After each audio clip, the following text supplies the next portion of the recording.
Assalamualaikum warahmatullahi wabarakatuh. Selamat gini hari teman-teman sekalian. Jadi ini materi asistensi ke-12, dari pertemuan ke-12. Ini kita ngebahas mengenai perkuliahannya waktu itu sama Pak Ican yang kedua. Jadi ini materinya tuh sebenarnya kayak bisa gue bilang kayak collab-nya gitu antara Pak Ican sama Bu Sri Mulyani. Jadi materinya berasal dari Bu Sri Mulyani terus kemudian disampaikan oleh Pak Ican sama ada juga beberapa informasi-informasi tambahannya. Nah, sebenarnya ketika lu mau baca bahannya sekalipun, itu tuh nggak, eee, menurut gua sebenarnya nggak terlalu banyak yang bisa lu tarik. Cuma yang bisa lu tarik adalah informasi-informasi, eee, mengenai kondisi perekonomian sekarang. Yang mana, kalau gua sampaikan di PPT ini, semuanya itu lu sama aja kayak baca PPT-nya lagi gitu. Bisa bisa lo lakukan sendiri lah. Kalau misalnya bingung, seperti biasa silakan hubungi gue untuk konsultasi. Bang, ini maksudnya apa sih gitu kan? Dan lain sebagainya. Cuma di sini untuk konsistensi kali ini gue akan kayak apa ya? Ngasih gambaran singkatnya aja mengenai materi kemarin. eh jadi materi kemarin itu kan membahas mengenai COVID, kondisi apa namanya keuangan Indonesia, dan juga bagaimana sih respon pemerintah apa namanya eh untuk menanggapi COVID ini, terus kira-kira ke depannya gimana sih gitu kan. eh Materi ini juga sebenarnya bersinggungan sama apa yang dibahas sama Bulana secara nggak langsung. eh tapi kalau Bulana kemungkinan kayak lebih banyak dari perbankannya, kalau misalnya ini dari sisi fiskalnya gitu loh. Kayak kalau dari Bulana biasanya lebih eh, nyerempet ke moneter. Nah, gimana sih respon pemerintah dari COVID-19 ini? Sebelum itu, gue pengen ngingetin dulu teman-teman apa sih yang terjadi di sekarang 2021, kira-kira 2 tahun belakangan ini dari 2019-an sampai dengan 2021 sekarang. Jadi Indonesia sekarang masih dalam tren uh, yang positif, alhamdulillah. Jadi recovery dari shocknya COVID, pertumbuhan yang bisa dikatakan cukup sehat. Pada 2019, Indonesia sebenarnya dinyatakan memasuki kategori middle income class. Jadi udah bukan negara yang lower middle income class, tapi udah kayak middle income class atau higher middle income class, gue lupa. Cuma intinya Indonesia udah step up lah dari kondisinya udah meningkat. Tahun 2018-2019 Trump, wah itu mantap lah. Bisa dilihat banyak kontroversinya ininya, apa namanya, kebijakan-kebijakannya. 2020 COVID hadir, terus tahun 2021 sebenarnya masih gini-gini aja, cuma sudah mulai recovery. Walaupun bisa gue bilang, eh, menurut pandangan gue orangnya yang pesimis, sebenarnya ini bisa dikatakan untuk masalah kesehatannya itu nggak berkembang juga, karena ketika walaupun lu udah vaksin tapi ternyata perkembangan COVID-nya masih cukup wah ganas lah bisa dibilang ya. Apalagi orang-orang yang apa namanya masih eh, abai lah mengenai hal ini. Nah, ini gue ngambil dari The Balance. Apa sih yang harus lo ketahui mengenai dari Trump trade wars gitu kan? Nah, jadi Trump itu sebenarnya pengen create jobs and lower US trade deficits. Sebenarnya itu dia fokusnya ke sini nih. Jadi dia waktu itu apa namanya? Waktu itu dia bahkan nyebut beberapa negara kayak negara ini, negara ini, termasuk juga Indonesia itu dia katakan curang dalam berdagang. Kenapa? Karena dia ngelihat kok bisa-bisanya negara-negara kayak gini kata dia apa namanya? Trade defisitnya surplus terhadap Amerika. Jadi Amerika trade defisit kepada Indonesia, kepada Tiongkok, terutama Tiongkok ya, dan lain sebagainya. Itu dia nggak terima, katanya. Nggak jelas emang. Juga the trade war started with global tariff on steel, tariff on European cars, and tariff on Chinese imports. Imports mau kita diimpor dari Cina itu iya apa namanya biasanya metal-metal juga kayak seingat gua aluminium, baja, nikel dan lain sebagainya. Itu bisa dicari aja. Gue lupa banget itu udah hampir 2 tahun yang lalu.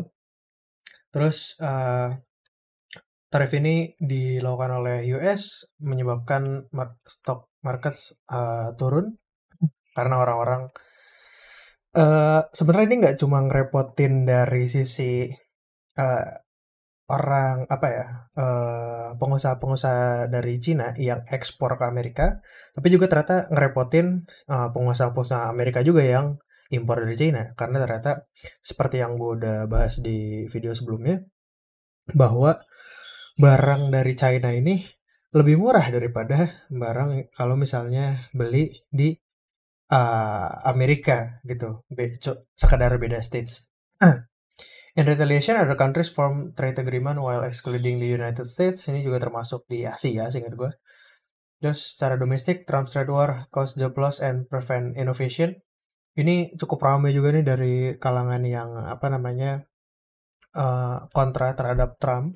Apa namanya lawan-lawan politiknya juga bahwa, ketika di masa kepemimpinan lu, terus kemudian setelah lu apa memperlakukan tarif dan perang dengan berbagai negara Asia, terutama China gitu, apa namanya eh terjadi gelombang pengangguran yang cukup tinggi gitu ya. Terus secara jangka panjang trade wars with both American and international apa namanya eh apa namanya kayak secara jangka panjang trade wars ini bakal hint itu bahasa Indonesianya, bahasa Indonesianya lagi, tahu bahasa Inggrisnya kayak apa ya? Kalau terms yang biasanya gue pakai atau gue dengar di ini adalah kayak lu mau motong kaki sehingga nggak bisa berlari, menghambat. Nah, bahasa Indonesia menghambat. Apa namanya? Menghambat dari pertumbuhan ekonomi Amerika itu sendiri. Jadi ketika lu harusnya bisa memproduksi dengan lebih murah dan lain sebagainya, sekarang lu produksi jadi tidak seefisien sebelumnya karena ada trade wars ini. Jadi tahun 2018 2019 itu Trump lagi aneh-anehnya lah. Sebenarnya aneh sih dari 2016 juga sebenarnya aneh. Tapi makin aneh lah itu. Nah, terus makin menjadi dia. Nah, ini apa namanya? Jokes gue adalah COVID hadir karena dukun Indonesia. Karena waktu itu sempat rame China apa namanya ribut-ribut masalah apa namanya Laut Natuna Utara. Kalau dia bilangnya Laut Cina Selatan. Terus dukun siap terjun perang lawan Cina. Ya, sekitar 10 Januari. Terus kemudian 16 Januari itu Januari pertengahan itu mulai ada beritanya bahwa ada pneumonia baru. Itu waktu itu kayak oh ya udahlah ada orang sakit gitu kan cukup banyak di sebuah daerah di Cina. Udah gitu doang. Tapi kemudian ada petinggi Sunda Empire ditangkap di Tambun saat mampir ke rumah saudaranya tanggal 29 Januari. Terus kemudian bulan Maret kasus pertama virus corona di Indonesia. Jadi jokes gue dan juga teman-teman gue adalah COVID ini hadir karena dukun di Indonesia dan juga tatanan dunia yang yang apa namanya yang rusak karena Sunda Empire digugat. Nah, itu tadi gue bercanda aja. Nah, kilas balik tahun 2020 itu dibuka sebenarnya dengan optimisme sampai dengan COVID-19 tiba menjadi game changer.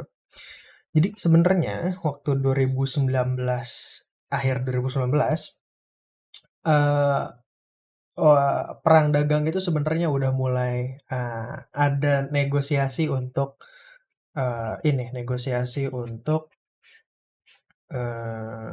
apa ya mereda. Gitu. Jadi kayak hey damai dong kita apa namanya ngerepotin satu sama lain sebenarnya gitu kan.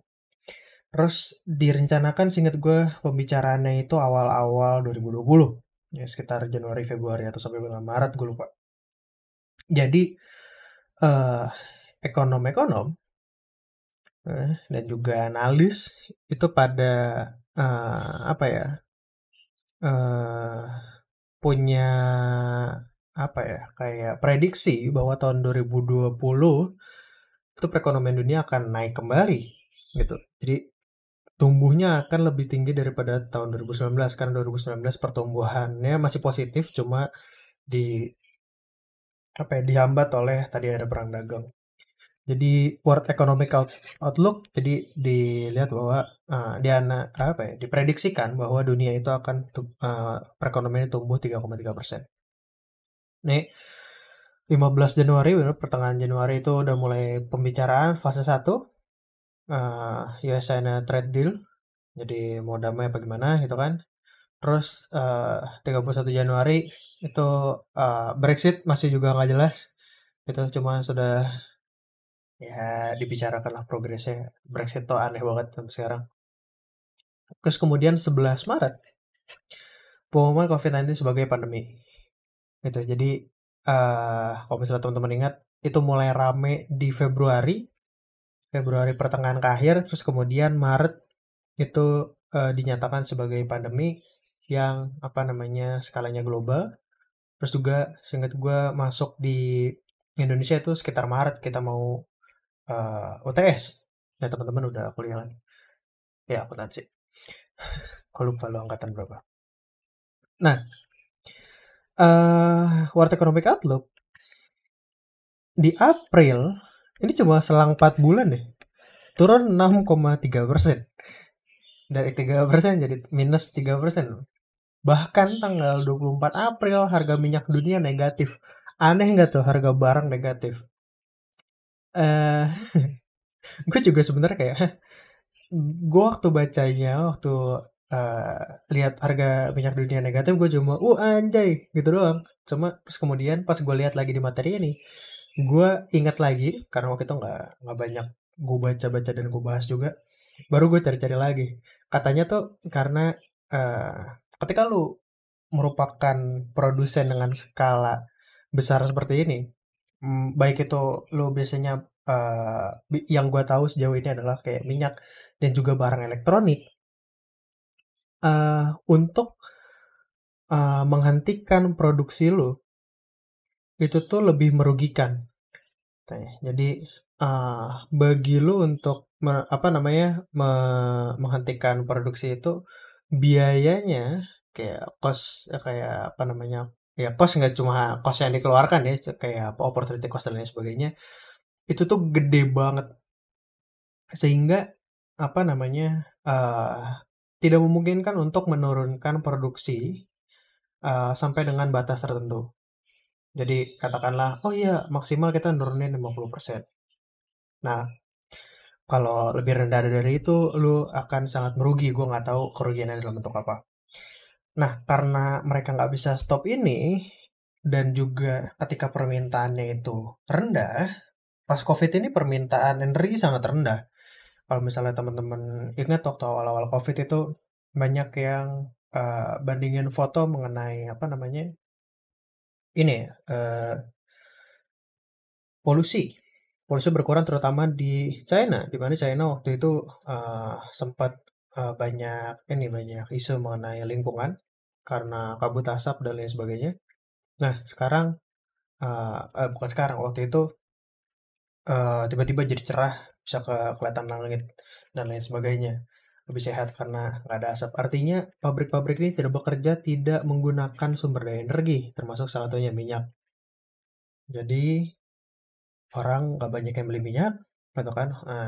Apa aktivitas ekonomi menurun, tapi produksi minyak nggak bisa diturunkan eh, jadi nol, sehingga apa namanya eh, kapasitas penampungannya penuh sehingga harus dijual. eh, iya dijual langsung. Itu gimana caranya biar eh, ya nanti kalau misalnya nggak dijual nggak ada apa namanya tempat penampungan, artinya mereka harus berhenti beroperasi kan.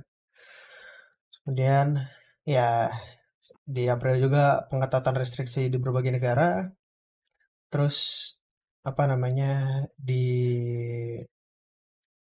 diprediksikan akan sekitar minus 4,9% pertumbuhan ekonomi dunia. Terus kemudian ada relaksasi kebijakan restriksi mulai diberlakukan itu mulai Juli, dengan catatan kayak misalnya, oh iya lu harus jaga jarak gitu kan.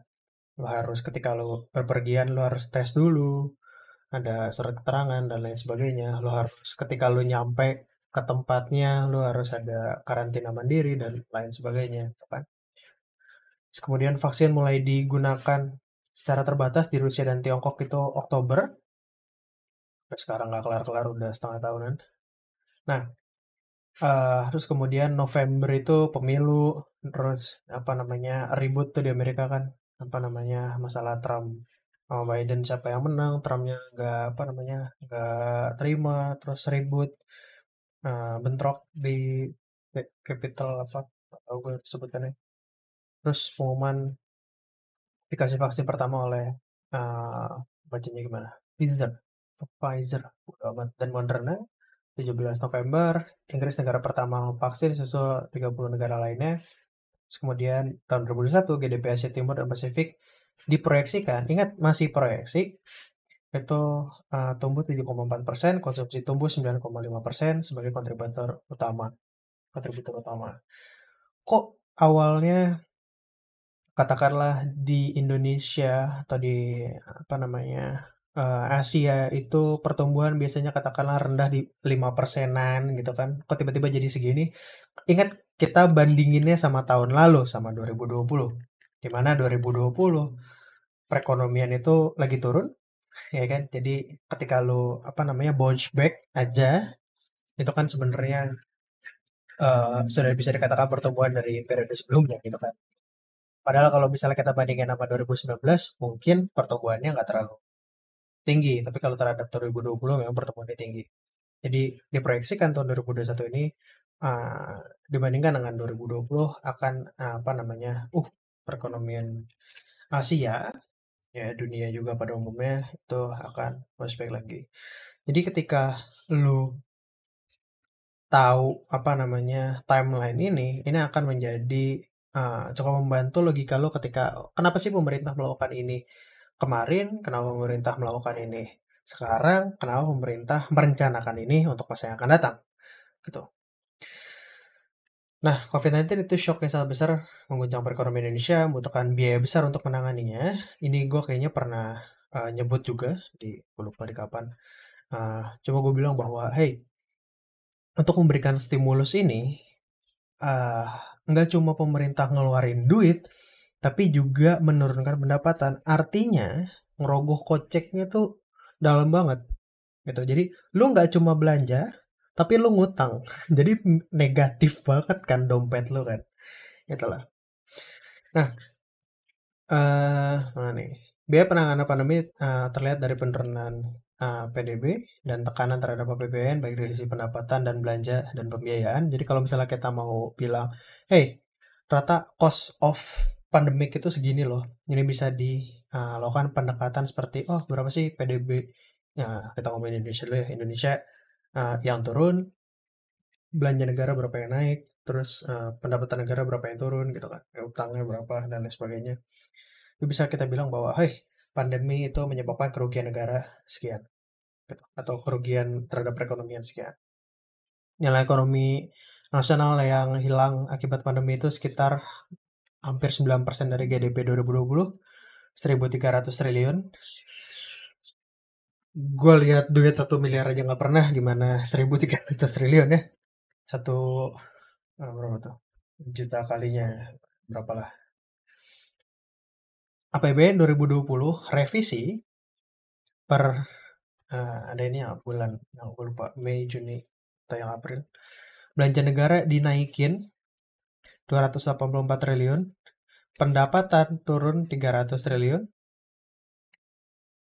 pendapatan belanja naik 284 triliun tapi pendapatan turun 312 ya, di mana penerimaan perpajakan itu turun 261 triliun, utang naik 1.226 triliun. Jadi udah defisit awalnya ditambah defisit lagi, tekan defisitnya makin gede. Terus beban bunga utang 38 triliun. Total bunga utang 314 triliun, 2% dari GDP. Sudah menghitung beban burden sharing BI. Wah, sini udah ngitung beban burden sharing ya. Jadi bunga utang 314 triliun. Banyak banget ya, utangnya doang ya. Ah, gila loh. Nah, terus apa namanya? Iya, beban bunganya meningkat tahun 2020 tuh 38 triliun. Secara global, infonya dari WHO katanya per bulan apa gua nggak tahu. Ya bisa dilihat aja kasusnya di Indonesia tahun 2020 735.000 kasus. Gua lupa. Eh, kita lihat. Sampai dengan masih ada ini nggak? Oh, masih aktif ini website.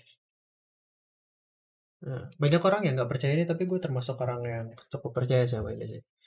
Di dunia katanya 171 juta orang yang udah kena. Hari ini naik 12.500, ya relatif sedikit. New Death 148, relatif sedikit. Tapi bisa dilihat bahwa ini banyak yang kosong ya. Eh, Coba kita lihat Indonesia. Oh, anjay, kasus sudah 1,8 juta. Total death 50.000. Total sekarang active case berapa? Active case 100 ribuan. Eh, Ketika kita lihat ininya kosong,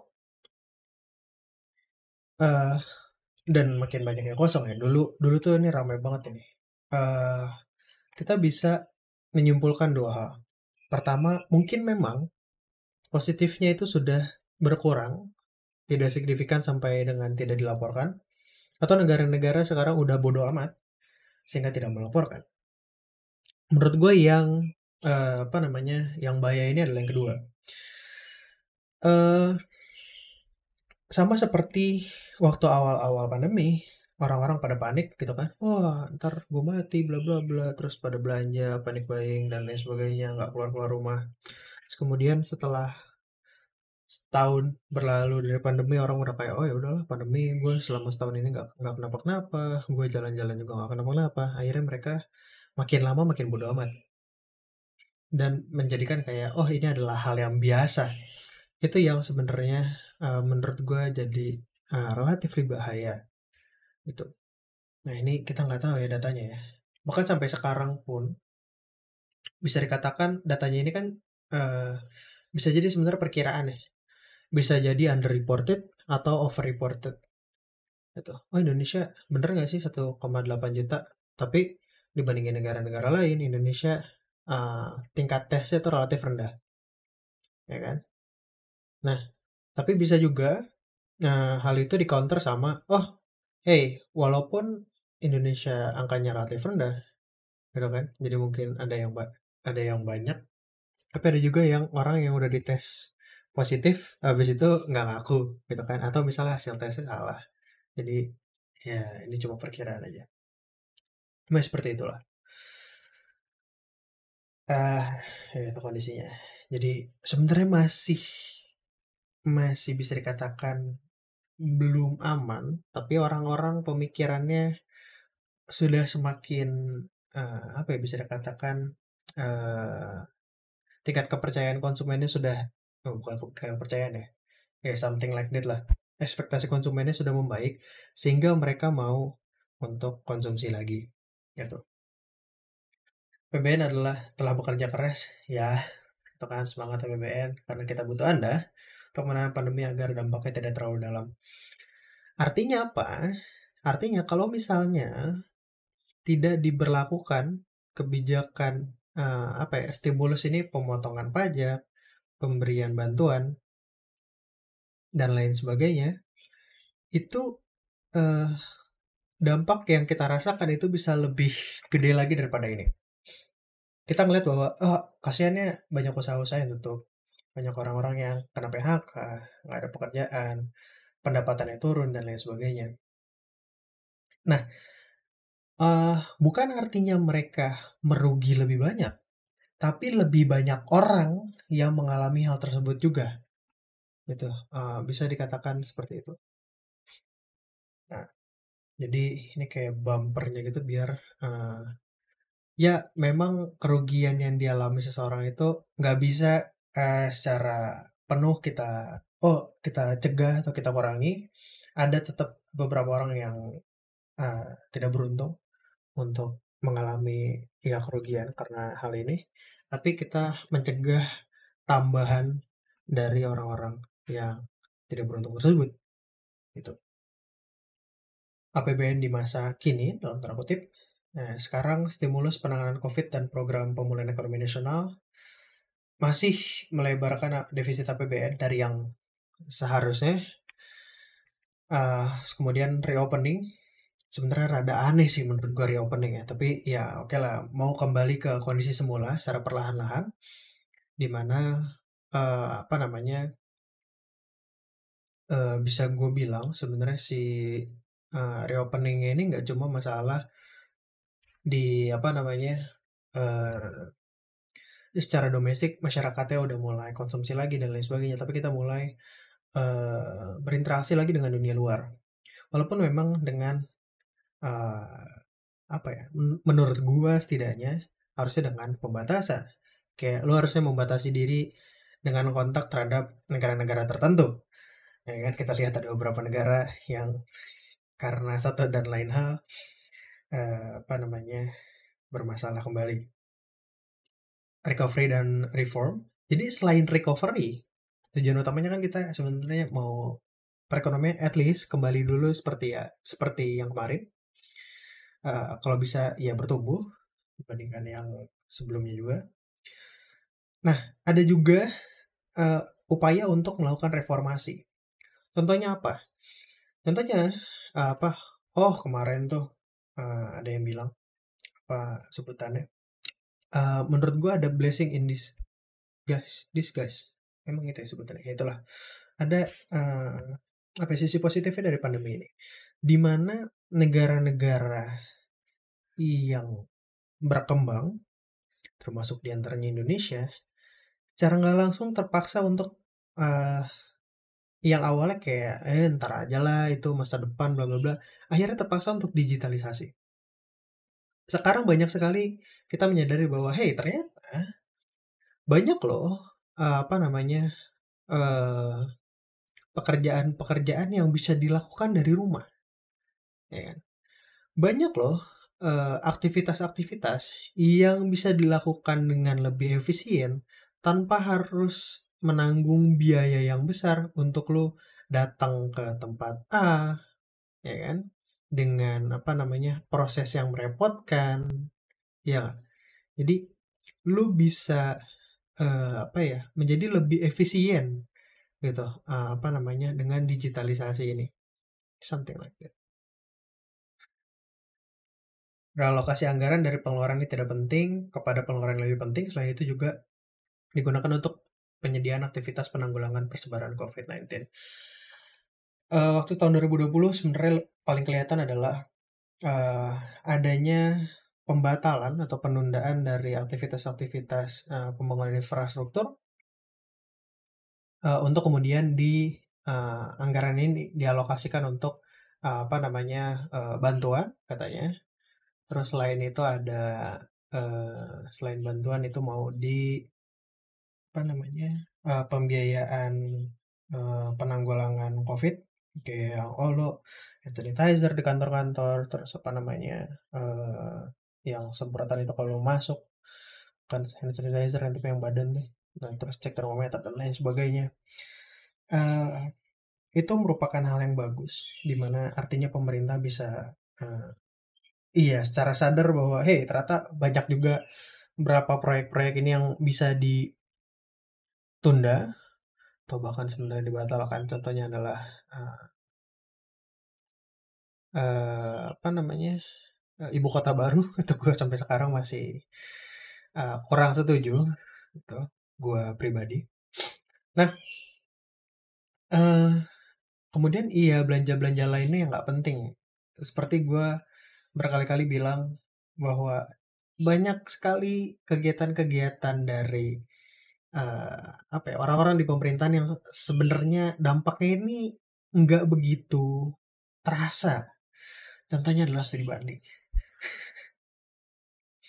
Perubahan poster APBN 2019 terus 2020 kemudian ganti Perpres 54 terus kemudian 72 ya kan gue lupa nih bulannya bulan apa tapi dua kali seingat gue gantinya. pendapatan negara, proyeksi pendapatan negara itu awalnya diasumsikan naik, kemudian turun dan turun lagi, ya kan? Karena melambatnya kegiatan ekonomi dan insentif untuk mendukung program kesehatan serta sektor usaha. Jadi orang-orang selain nggak bisa bayar pajak, mereka juga ada yang bilang, ya udahlah, lu nggak usah bayar pajak, gitu. Juga peningkatan pengeluaran, terutama untuk program kesehatan, jaring pengaman sosial, social safety net, dan juga pemulihan ekonomi. Defisit diperbolehkan melampaui batasan 3% dari PDB hingga 2022. Sebenarnya kan berdasarkan undang-undang, Indonesia tuh bertahun-tahun nggak mau defisitnya lebih dari 3% PDB. Sekarang eh, dalam tanda kutip secara terpaksa menerima bahwa ya udahlah kita nggak apa-apa untuk defisit lebih dari 3%, tapi sampai dengan batas waktu tertentu, jangan sampai keterusan. Gitu. Terus kemudian strategi pembiayaan yang prudent untuk menutupi pelebaran defisit dan mendukung program pemulihan ekonomi nasional. Jadi ketika kita perlu ngutang, ya kan? Kita butuh duit, pembiayaannya dari mana? Harus dicari solusinya ketika, "Oi, gue butuh duit, solusinya apa?" Gitu kan. Gue pengen ngutang, ngutangnya ke siapa? Gitu. Nah, eee, klaim pemerintah adalah, pembiayaan ini dikatakan sudah, eee, dalam tanda kutip "sehat", jadi tidak membebankan, begitu jauh dari perekonomian Indonesia. Program Pemulihan Ekonomi Nasional tahun 2020 terrealisasi 571 triliun sebagai bentuk komitmen serius pemerintah. Ini laporannya. Tapi tentunya kita sebenarnya ada dua sisi ketika gue baca data seperti ini. Gue bersyukur karena program-program yang terrealisasi ini artinya secara nggak langsung meringankan beban dari sebagian orang, gitu kan, dari dari dari shock karena COVID ini. Tapi kemudian sisi lain adalah gue mempertanyakan apakah realisasi ini benar-benar sudah sampai ke tangan masyarakat yang membutuhkan. Apakah masih ada yang nyangkut? Apakah ada yang ditilang? Gitu kan. Bantuan kota pendidikan sampai gue menerima, gue rasa teman-teman juga banyak yang menerima kuota akses data pendidikan. Terus kemudian ada bantuan sembako, bantuan tunai, PKH, program keluarga harapan, teman-teman kemarin juga udah belajar mengenai ini, dan lain sebagainya. Tapi kita juga jangan lupa bahwa ada kasus korupsi di baliknya yang sekarang lagi diselidiki. Yang mana artinya secara nggak langsung bisa membuka mata kita juga bahwa kalau misalnya dari program bantuan sosial ini dari Kemensos ya, itu ada kasusnya, tidak menutup kemungkinan bahwa bantuan-bantuan lainnya juga dikorupsi, iya kan? Seperti itu. Dan lain sebagainya, ini Pak bisa dibaca aja. Nah, sekarang lu defisit, lu butuh duit, lu butuh pinjaman. Pembiayaannya dari mana? Bisa dari dalam negeri, bisa dari luar negeri, atau lu bisa pembiayaannya bukan dari pinjaman, dari saldo anggaran lebih, dana abadi pendidikan, dana badan layanan umum. Itu maksudnya apa? Jadi ketika saldo anggaran lebih tuh misalnya ketika lu ada masanya di mana lu surplus APBN, jadi nggak defisit. Artinya kan duit lu ada tabungan seperti itu, tabungan negara. Teman-teman juga pasti udah pernah dengar mengenai public savings. Jadi bisa digunakan. Gue sendiri nggak tahu dan belum cari tahu mengenai public savings di Indonesia tuh ada value-nya berapa, gitu kan, dan lain sebagainya. Tapi kalau misalnya yang bisa kita lihat sebenarnya datanya di di Indonesia sendiri APBN itu sudah defisit sejak waktu yang cukup lama sebenarnya. Jadi dana anggaran berlebihnya ini dari mana entah. Tapi sebenarnya ada juga dana anggaran dari Enggak negara secara, keseluruhan, tapi dari, kayak kementerian atau lembaga khusus yang bisa digunakan. Kemudian melalui bank sentral merupakan standby buyer dari pasar perdana surat utang. Jadi kalau misalnya pemerintah terbitin surat utang, bank sentral itu bisa beli surat utang tersebut.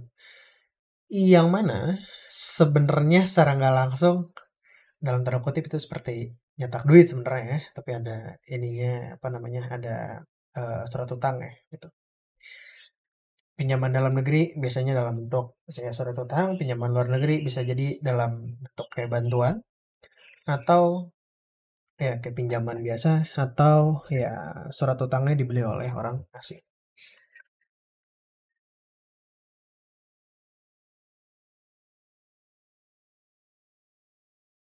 Nah, sini per kapan nih?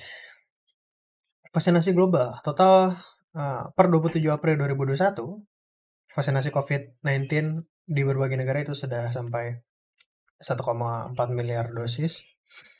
Ya, tinggal ada yang teriak jadi Titan.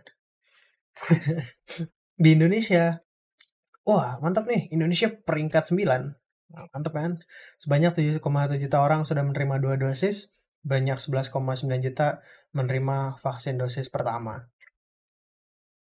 Gue sendiri belum, orang tua gue udah karena mereka lanjut usia. Dari teman-teman juga, ada sebagian kecil dari teman-teman mungkin yang sudah vaksin, tapi ada juga sebagian dari kalian yang belum dapat aksesnya dan bahkan belum dapat informasi mengenai kapan kita bisa vaksin. Tuh. Mantap nih, Indonesia masuk 10 besar negara yang sudah vaksin. Oh, artinya pemerintahnya ini kan aktif kan. Nah, sebentar dulu. Kalau misalnya kita bandingkan, eh, misalnya peringkat 4 UK, itu kira-kira 2,25 kalinya, ya kan? 2,25 kalinya dosisnya. Kita katakanlah 20, dia 45, itu kan.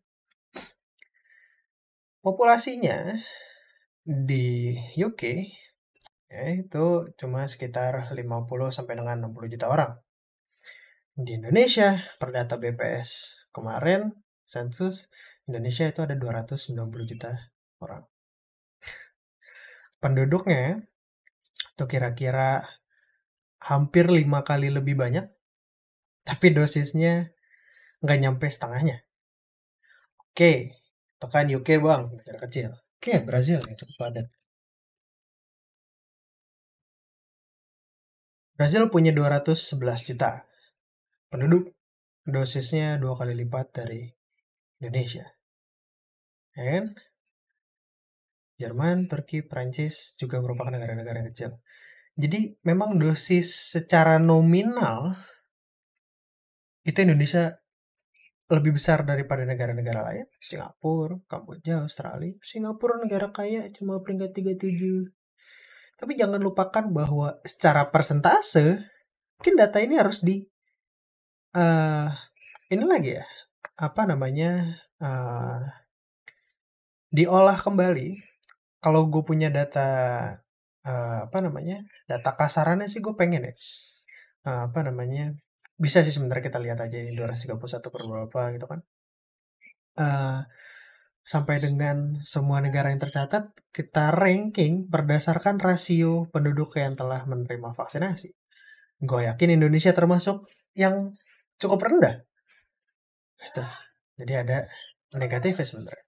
Vaksinasi per hari di Indonesia itu, apa nih, dari 26 Januari sampai dengan, April, 26 April itu somewhere di rata-rata somewhere di berapa ya, 300 sampai dengan 400 ribuan mungkin ya, 200 sampai dengan 400 ribuan per hari. Nah, ya, tapi mohon diingat juga bahwa penduduk Jakarta saja hitungannya sudah jutaan deh. Oh iya, penduduk Jakarta berapa juta? 10,56 juta. Artinya orang yang divaksin di Indonesia itu adalah seluruh orang di Jakarta ditambah, jangan gugur misalnya penduduk,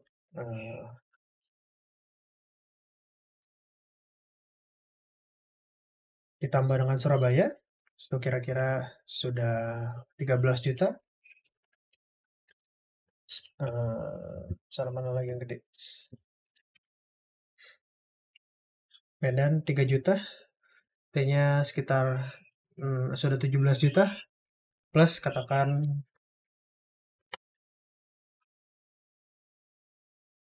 oke. Jadi Jakarta, Surabaya, dan Kabupaten Bogor, kalau seluruhnya sudah mendapatkan vaksin per 27 April sebulan yang lalu, artinya itu merupakan seluruh dosis kita. Sad life, bro. Jadi memang sebenarnya sudah berkembang, bisa dikatakan pencapaian, tapi perlu diingat juga bahwa ya banyak juga yang masih kurang ya. Hmm, Waduh, mana nih? APBN terus mendukung pemulihan ekonomi, ya sudah sepatutnya begitu. Belanja negara dinaikin lagi jadi 2.700. Oh, kemarin berapa? 2.400, 2.600, 2.739. Sekarang 2.750, naik sedikit. Kan dimana program apa namanya pemulihan ekonomi nasional itu fokus di kesehatan, perlindungan sosial, eh, program prioritasnya apa? Dan dukungan UMKM dan korporasi. Jadi intinya adalah belanja negara ditingkatkan, tapi pajak itu relatif turun. Kenapa? Karena ya sebagai stimulus juga, ya udah lo gak usah bayar pajak dulu. Atau pajaknya didiskon sama pemerintah, biar lo bisa bertahan.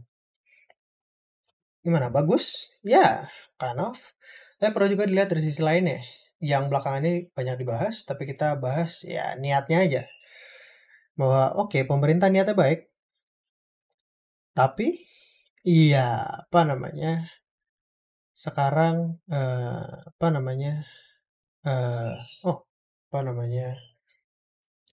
Niatnya baik, tapi ya dalam prakteknya masih ada praktek-praktek yang disalahgunakan ya, apa namanya? Aneh lah. Udah gue berhenti ngeren. Tantangan dan hambatan pada sektor pembangunan. Isu pembangunan sekarang, pembangunan ekonominya, COVID masih menjadi faktor X. Tantangan strukturalnya daya saing dengan pasar global, kapasitas produksi, kondisi demografi, iklim investasi dan bisnis, perekonomian global yang sedang goyah, jadi stabilnya politik global, perdagangan juga sebenarnya relatif masih nggak stabil, dan sekarang sedang terjadi chip shortage. Silakan baca ya teman-teman ya. Ini menurut gue topik yang sangat-sangat menarik. Uh, Isu iklim dan disrupsi ekonomi sekarang ini makin apa ya? Makin digencarkan juga. Kayak mungkin teman-teman banyak yang ngikutin atau dengar-dengar at least mengenai ini kripto gitu kan, kripto, tapi kemudian kemarin kripto itu turun. Kenapa? Karena ada apa namanya? Apa ya, anggapan bahwa cryptocurrency ini miningnya itu apa namanya, menggunakan energi yang tidak ramah lingkungan gitu. Sementara Indonesia masih sulit untuk beradaptasi untuk menjadi ramah lingkungan. Tuh. Ketika misalnya, kita pengen punya mobil listrik, motor listrik, oke, tapi listriknya masih diproduksi menggunakan coal. Sama aja kan? Terus kemudian di sisi fiskal, sisi penerimaan yang masih relatif lemah, ya ketika ada guncangan sedikit, penerimaan langsung ambrol, ya kan? Tax ratio dan buoyancy yang rendah, sektor informal dan digital yang sulit dipajaki, sampai sekarang ini masih jadi isu juga. Risiko fiskal yang meningkat, terbatasnya stimulus yang dapat diberikan, ya ini pasti, ya kan? Kenapa? Ya, karena anggarannya terbatas, terus kita juga nggak punya kemampuan untuk apa ya? Nggak punya kemampuan atau ruang gerak fiskal yang segitu leluasanya, nggak seperti negara-negara yang duitnya banyak. Upaya konsolidasi fiskal yang mulus diusahakan kembali tenang dan risiko terkendali, stimulus yang cukup dan kembali normal per 2023 diharapkan seperti itu.